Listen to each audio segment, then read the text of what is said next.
The snow came early that year, swallowing the plains in a white hush that turned the town of Dalhart into a ghost of itself. Everything slowed when the wind screamed through the wooden ribs of buildings and the sky turned the color of a butcher's apron. In the dead of that December, the train from Amarillo arrived 5 hours late, dragging itself into the station like a dying animal. He was there when it came, Samuel Holt, land baron of Holt Ridge, 41 years old, leather-skinned, silver-eyed, and twice widowed. He didn't need to be in Dalhart that morning.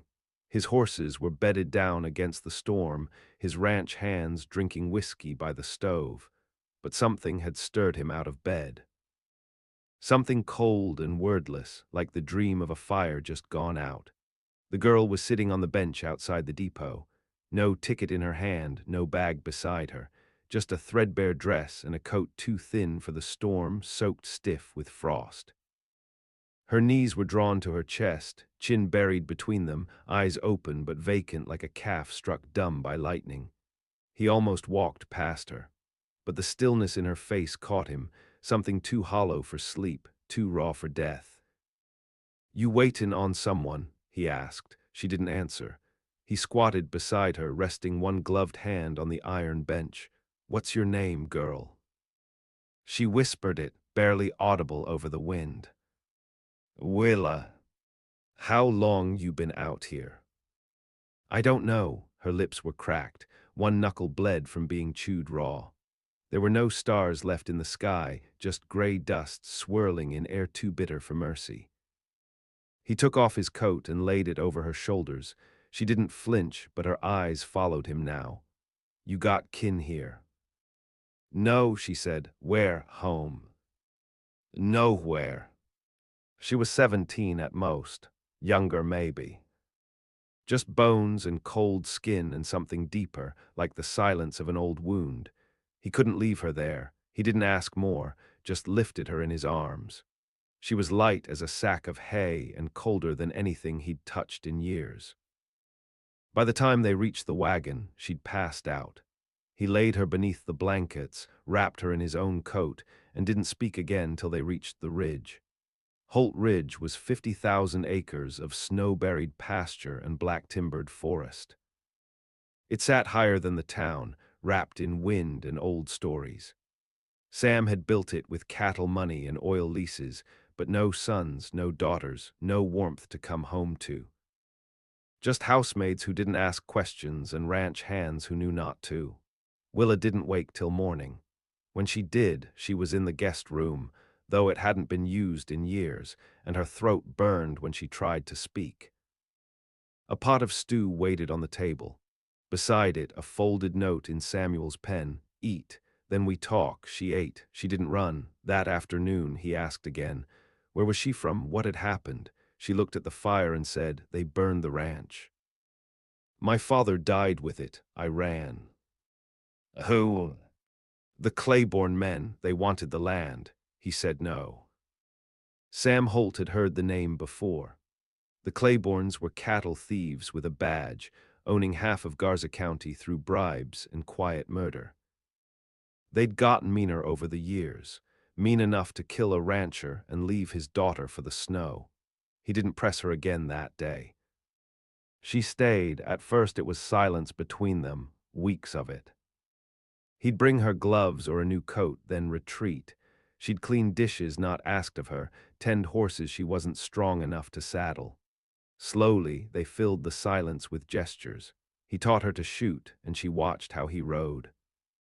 She never cried, never asked for anything, but her eyes followed him like a tether. Word got out in Dalhart that Sam Holt had taken in a girl young enough to be his daughter, that she slept in the big house. That maybe she'd been his all along. He didn't care. He'd been hated for less. One morning in March, she came to him in the stable. Her hands were still scarred, but stronger now, and her hair had grown past her shoulders. "Teach me to ride," she said. "I have," he said.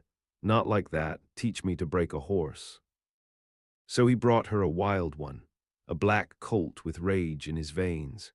And she fell off 5 times that day, hit her head once, spat blood onto the dirt, and got back up every time.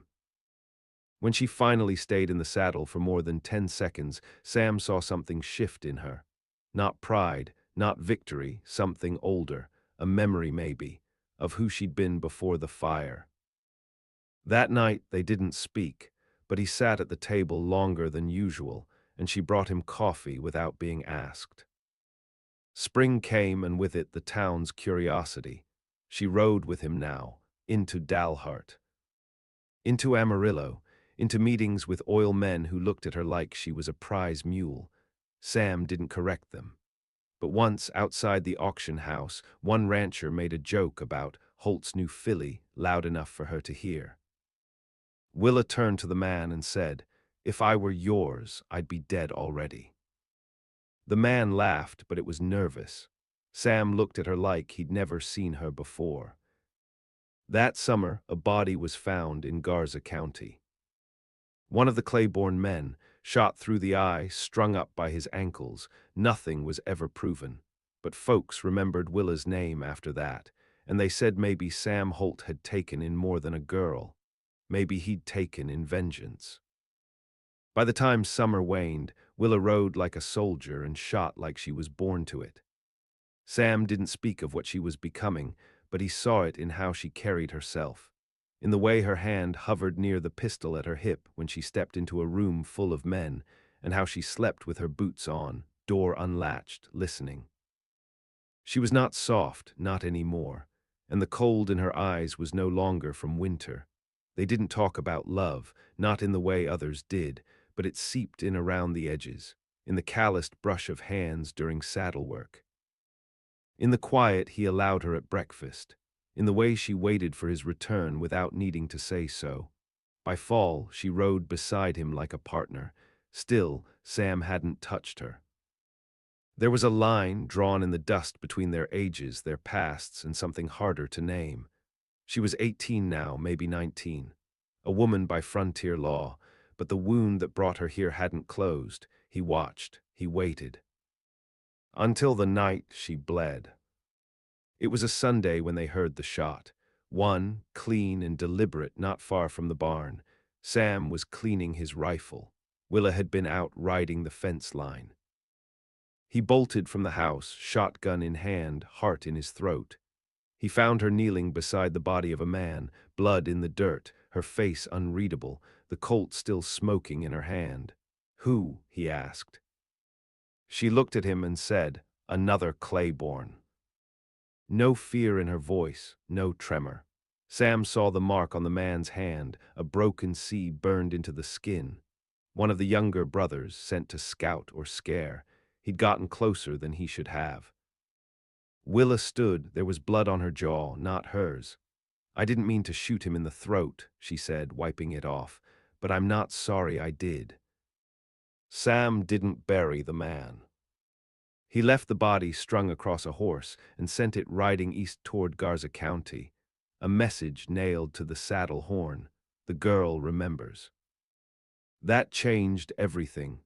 Dalhart spoke louder now. Preachers muttered about sin. Women crossed streets to avoid her. Men watched her longer than they ought to. She didn't flinch. Sam had trouble keeping ranch hands. Some didn't want to work for a man who kept a killer under his roof. Others didn't want to end up on her bad side. Only one stayed, an old rider named Briggs, half-deaf and half-mad, who'd served under Sam in the old cavalry days. He liked Willa. Said she reminded him of a mare he once saw trample a Comanche scout into paste. "Smart," he said, "but spooked deep. Gotta let her come to the reins on her own." Willa started wearing her father's hat. Wide-brimmed and dark as crow feathers.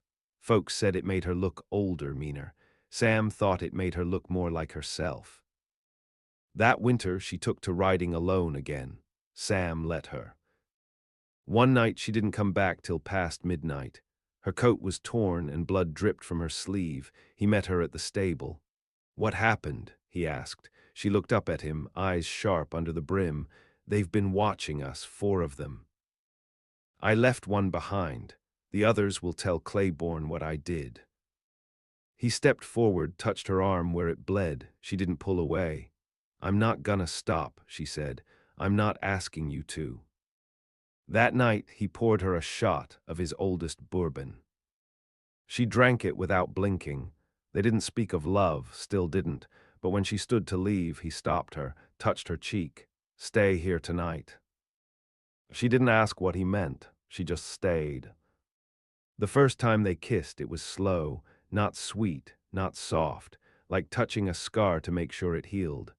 Their bodies came together in the silence between old griefs. And when they laid down, it wasn't passion that drove it, it was something hungrier. A claim staked in skin, a vow not spoken but carved. Afterward, she lay with her back to him, breathing steady, eyes open. He didn't ask what she was thinking. He knew the war she was building had no place for romance, but she let him hold her till morning. That was enough.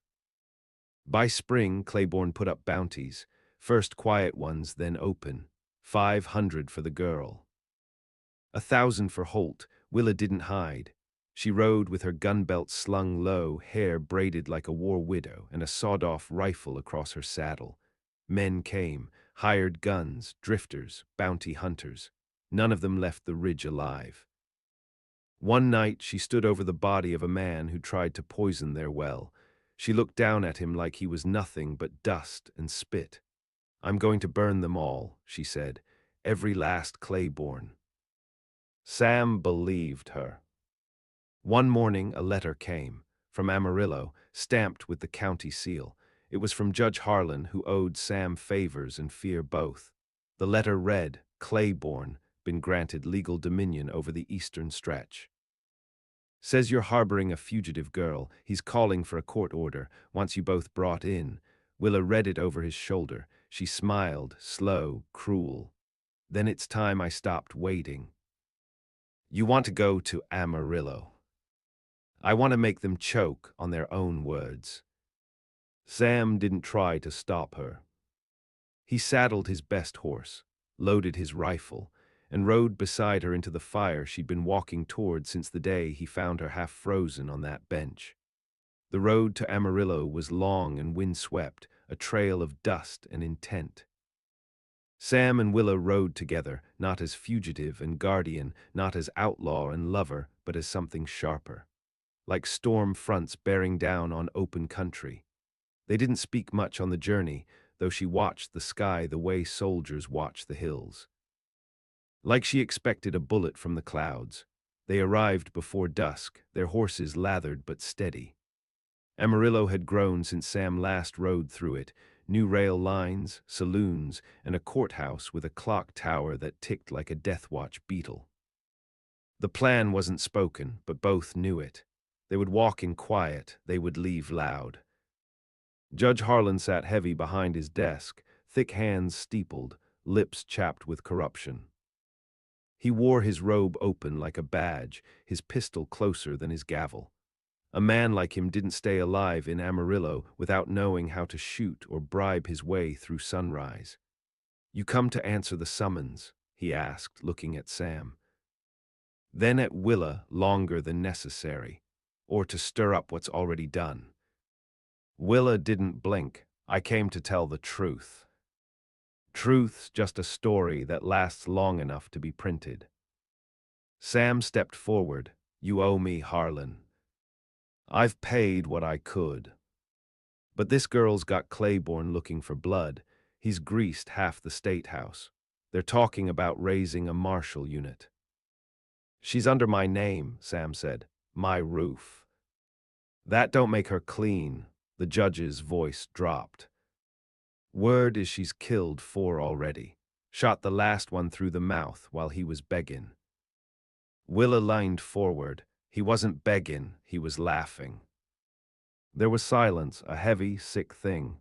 The judge's eyes shifted, his lip twitched. "I can't protect you forever," he said. "Sooner or later, someone's gonna come down on Holt Ridge. Real law, not backwater deputies. And when that happens..." "When that happens," Willa cut in, "they'll see what Claiborne made of." They left without chains, but with eyes on their backs. Half the town watched them ride out, some with fear, some with reverence. One boy, barely 12, whispered, "She's the one they say killed a man with his own knife." That night they camped near a dry creek, under stars so bright they looked like nails punched through black velvet. Willa sat sharpening her blade. Sam smoked in silence, the firelight catching the gray in his beard. "He'll come for us now," she said. "He already was. He'll bring more this time. I know." She turned to him. "Are you afraid?" "No, but I won't live to see you buried." She looked at him for a long time, then stood, crossed the space between them, and knelt by his side. "You won't have to." That night they didn't lie together for comfort. They didn't touch out of need. It was something deeper, more final, like two survivors marking the edge of peace before the war returned. A week later, Claiborne made his move. He didn't come alone. 20 men rode toward Holt Ridge just before dawn, horses armored, guns primed. Among them were mercenaries, ex-lawmen, and two brothers Willa remembered by face, not name, men who'd held her down while the fire ate the house she was born in. Briggs saw them first. He rode hard to the house, breath steaming in the cold. "They're here." Willa didn't hesitate. She strapped her rifle to her back and walked to the corral where her mare waited. Sam followed. Neither spoke of retreat. By the time Claiborne's riders crested the rise, the ranch was ready.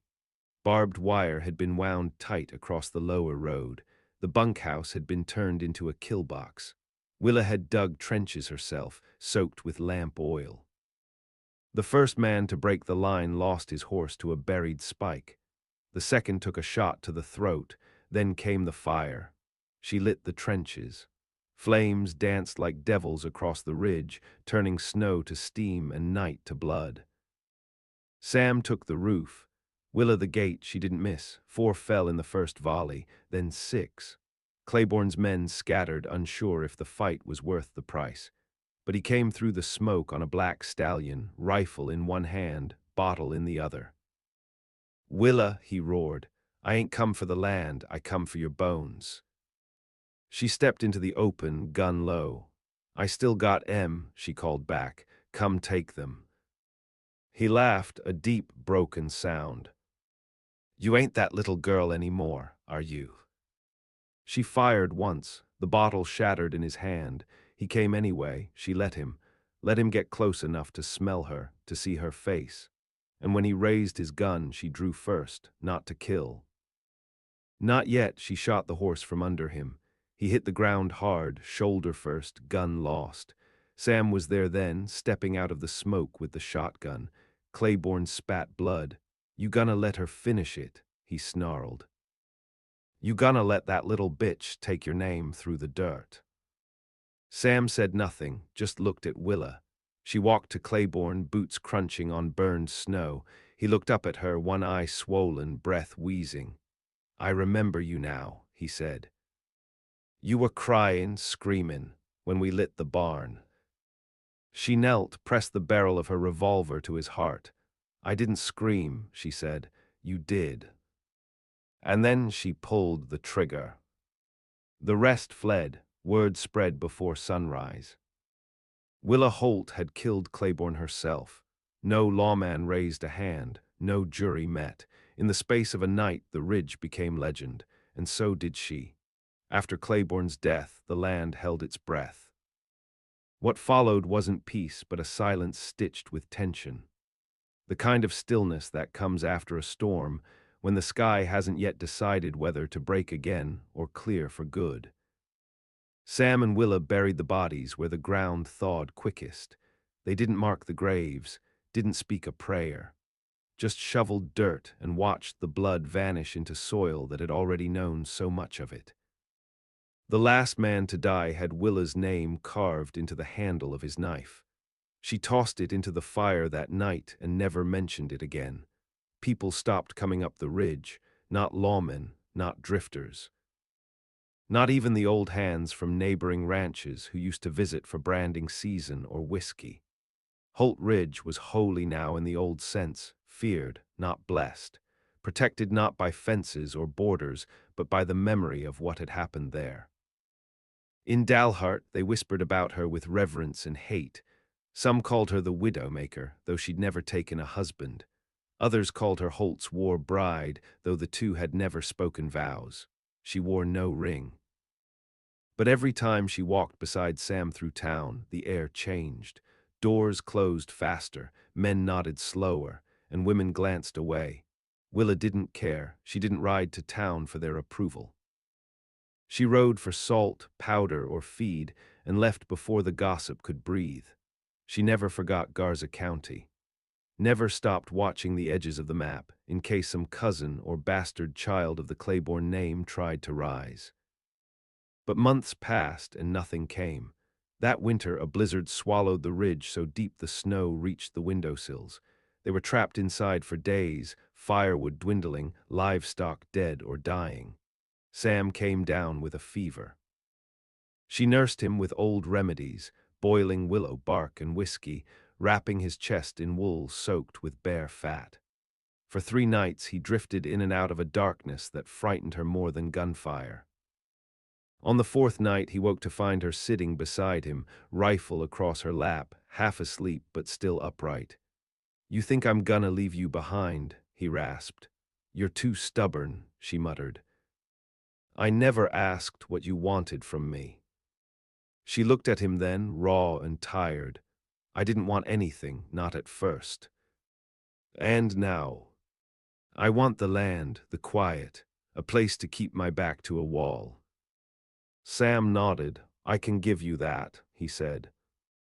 "But it's all I've got. That's all I ever needed."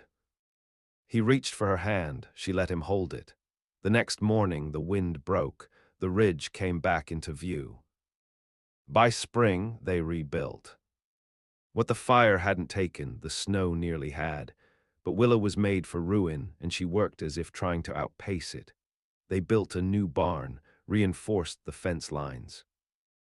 She broke a new colt, silver-coated and mean, and taught him to trust only her. Briggs died in his sleep around Easter. Willa buried him by the edge of the ridge, where the frost let her dig deep. She carved nothing into the wood, just placed his old pipe under the cross and whispered, "You stayed longer than anyone else." Sam stood beside her but didn't speak. After that, it was only the two of them and the land. One night Sam rode out early and didn't return by sundown. Willa waited, stoked the fire, checked the windows. At midnight, she saddled her horse and rode into the black. She found him on the north side, where the wind never stopped screaming. His horse had thrown a shoe and spooked near the ledge. Sam had hit hard, his leg bent wrong, blood crusted across his temple. He was still breathing. She tied a splint from fence posts, dragged him across her saddle, and rode back with both horses and his weight on her spine. When they reached the house, he was half conscious, whispering things she couldn't make out. "You're not dying," she told him, even as she carried him like a man already gone. He didn't die, but something changed after that.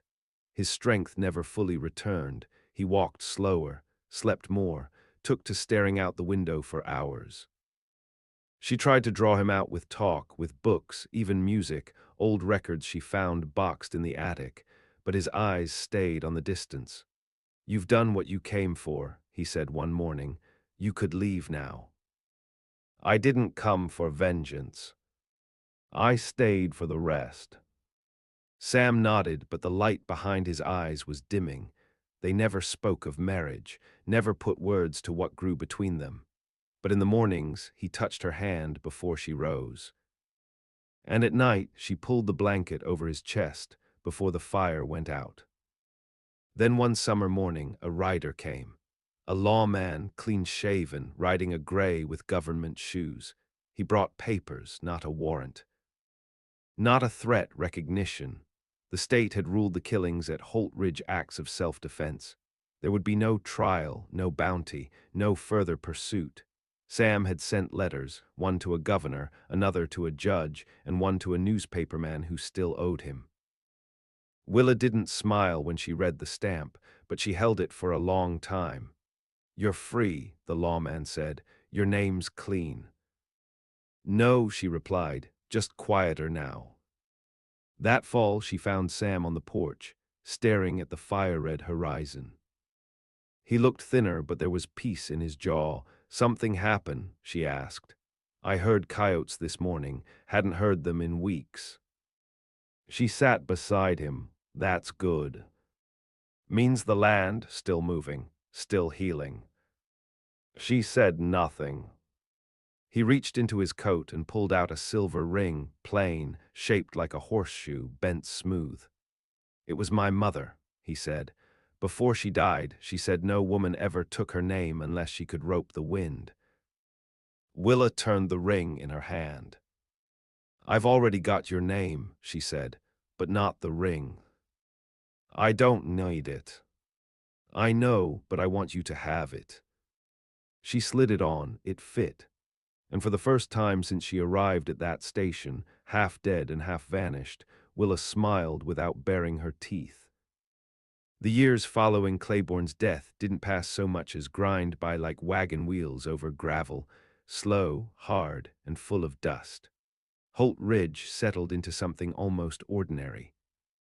A place where grass returned stubbornly, where calves were born without gunshots in the distance, where the sound of a hammer meant repair instead of revenge.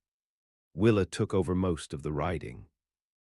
Sam still managed the ledgers, slow but sharp, dictating by the hearth as she scribed in neat lines on yellowing paper. The ranch was smaller now, leaner, but it ran clean. They bred horses, a few head of cattle, sold hay to the nearby settlements when the rains came decent. Men still came sometimes, drifting up from places that didn't read the newspapers, looking for the girl with the iron spine, hoping to make their name by breaking hers. They never left with breath in their lungs.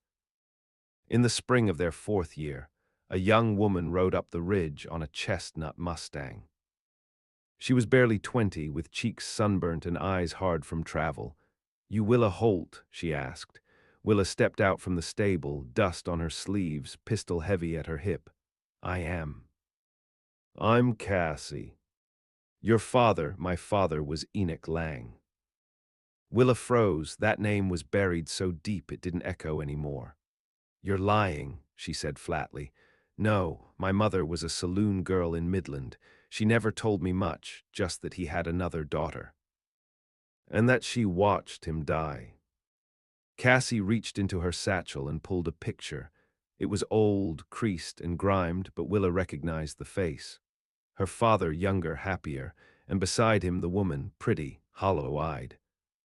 The kind who never stayed in one place long. Willa took the photo, stared at it for a long time. "You come for the land." "I came for you," Cassie said. "I've got nothing else." They let her stay. Willa watched her closely. Studied her habits, the way she walked and handled a horse. Cassie wasn't a threat. She was green and she knew it, but she listened. She worked hard too, fence mending, water hauling, branding. When a rattler bit one of the colts, she knelt with it all night, sucking venom and pouring whiskey like she'd been born for grit. "I ain't weak," she told Willa once. "I've just never had a place to stand." "You do now," Willa replied. "But you'll have to defend it." Sam took to Cassie quicker than Willa expected.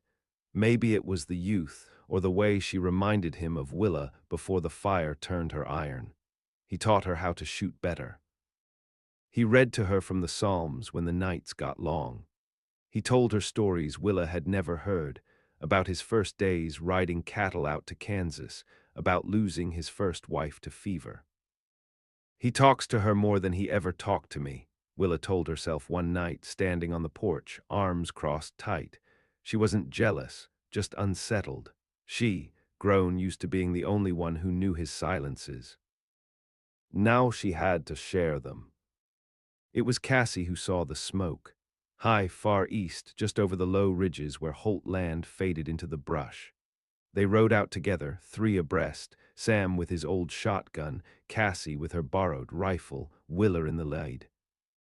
What they found wasn't a fire, it was a signal. Someone had set a shack ablaze and carved Holt's Hor Returns to the flames into the dirt outside.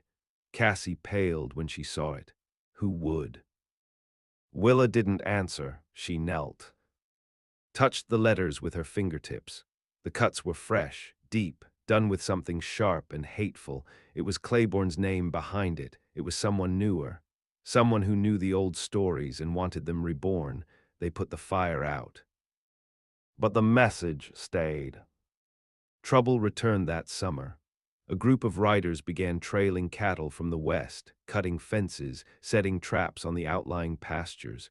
Small wounds at first, then bigger. They poisoned the well at the south line, shot two colts, left a rusted star nailed into the barn door. The sheriff in Dalhart sent no help, claimed it was too far, too uncertain. So Willer and Cassie rode out each night, waiting. Watching, they caught the first man by the old windmill. He was young, drunk, bold, spoke too much. "Name, Jonah Wells," he said. "Heard your legend. Figured if we made you bleed again, you run, or at least fall." "Who's we?" Willa asked. But he wouldn't say, so she beat it out of him, not out of rage, out of purpose. His words came like stones through broken teeth. A new family out east, calling themselves the Irons, mercenaries, ranch thieves. And one of them was married to a Claiborne widow. "They want what Claiborne couldn't take," Jonah gasped. "Want to plant their flag where yours stands." She left him half buried in a ravine. Let the coyotes finish. Sam didn't argue when she came back and told him. He just said, "It's starting again." "No," Willa said, "it's finishing." She rode out the next morning. Alone, told Cassie to watch the ranch. Told Sam not to wait up. She tracked the Irons east through scorched hills, empty creeks, old mining trails. The land got crueler the deeper she went. Towns turned to ruins. Roads vanished. She found them camped in a gulch surrounded by high stone. 15 men, 2 women, one boy with a scar under his eye and a tattoo on his neck that matched the burned sea she remembered from Garza County. She watched all day. Memorized patterns, shift changes, the way the horses were tied. Then she lit the dynamite she'd brought, 2 charges to start a stampede, one for the canyon mouth. The blast echoed like thunder across the flats. Smoke rolled up in waves. By the time they realized what was happening, she was already inside the fire. She shot clean, moved faster than she ever had before. 5 down in the first minute, 3 more as they scattered. The woman with the Claiborne ring tried to beg. Willa didn't stop. She left the gulch with her coat torn and her bullets spent, but she wasn't touched. She returned to Holt Ridge on the 3rd night, horse limping, clothes blackened. Cassie met her at the gate. "Did you get them?" she asked. Willa nodded once. Cassie didn't ask for details. Sam stood on the porch, watching her come through the smoke. He looked old then, older than he ever had. "You made it back," he said. "I always do." He reached out. She took his hand. That night she sat at his feet while he read aloud. Her head rested against his knee. The fire cracked. The wind stayed quiet, and for the first time in years no one was coming. The autumn that followed was soft, as if the land itself had decided to forgive. Rain came steady.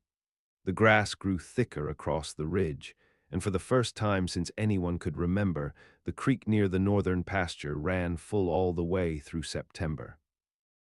Birds returned, coyotes kept to the far hills. Cassie rode each day at dawn, circling the fence lines, learning the terrain like it was scripture. She carried a rifle but hadn't had cause to use it since the gulch. Willa let her go. Let her grow into the land without tightening the reins. She knew now what her own silence had once meant, that it wasn't distance, but protection. You watched the ones you loved from a distance so you could shoot what crept behind them. Sam walked with a cane. His bad leg never healed right after that fall, and the cold set in early, but he never asked for help. When Willa offered an arm, he waved it off with a grunt. "Still my land," he'd mutter, and she'd smile. "I know. I'm just here to borrow it." The big house stayed warm that winter. Cassie brought in extra wood each night without being asked.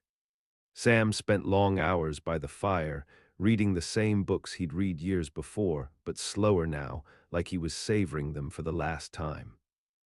Willa took to sitting outside most evenings, wrapped in the coat he gave her that first night, the one that still smelled faintly of gunpowder and pine.